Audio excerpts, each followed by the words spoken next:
Mayat boat, Mayatet boat, Setek boat, Seka boat, Hindu boat, Horus boat, Eterti boat, Hin boat, Sothis boat, Af boat, Hinbu boat, Ra boat, Antu boat, Nut boat, Osiris boat, Isis boat, Hathor boat, or Het-Heru boat.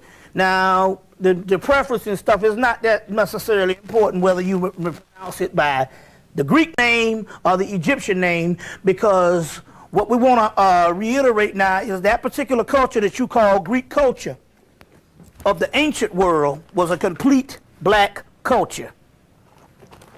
Now we need to listen closely to what was said by Count Varney.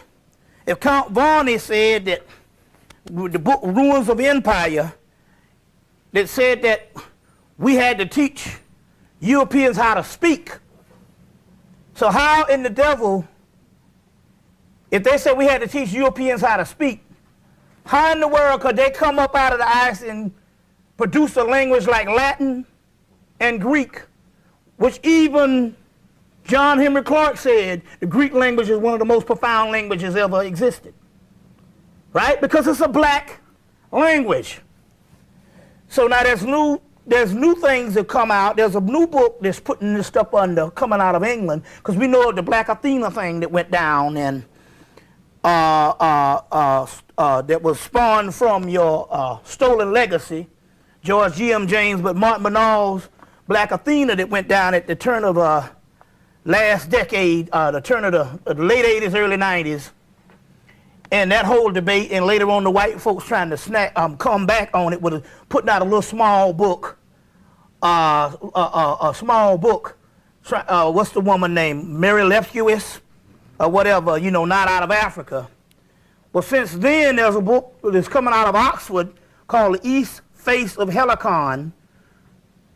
It's challenging the Greek stuff because they're saying that they have evidence and origin that, based on the mythology, they can trace the mythology back to Babylonia, Mesopotamia, Sumeria, and Phoenicia, and all those black cultures. So there's not only did we have the Egyptian or the Camite origin of the whole Greek aspect, but we also have this new book that's showing that this particular, the language, the mythology, especially the mythology, is, we can trace it from Mesopotamia, Babylonia, or whatever, or what you call Northeast Africa. That's the very key thing, is Northeast Africa.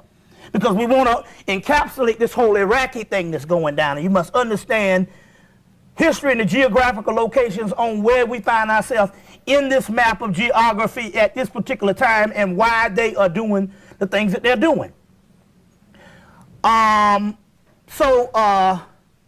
Even that, when we talk about that particular area, you must understand that both Greece and Rome, which is the land of the Etruscans, the Eturians, the Tyrrhenians, and Typhonians. These are nothing but pre-dynastic Egyptians. The Minoans, the Typhonians, which is pre-dynastic Egyptian, the Tyrrhenian, the Eturian, the Etruscans, the Phoenicians. We're all talking about black cultures. Now, you can't have it one way. You can't have barbarism on one hand and a people who can't speak and then give this particular culture to the Europeans when it comes to Greek. Now, the next time you're up in Detroit, if you're up in that area, they got a whole section called Greek Town. Go in that area, go in the restaurants, eat some food or whatever, and just look at the people and study the complexion of the people. There was a brother in there that was my complexion. No, he was darker than me, and he was Greek. So my point here is, this was July of 1993 when I was in this Greek restaurant. If a person is my complexion in July 2003, what you think they would look like 2,000 years ago? And remember when Charles Finch said that half of the Greek culture, no, 85% of the Greek culture had high sickle cell rate, 85% sickle cell rate.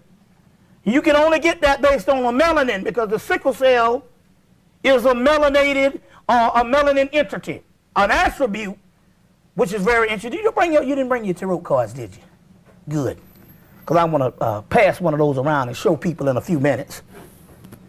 But the sickle, there's a reason, and we'll get into the symbology of that. And where I'm going with this is, the Greek language is a black language.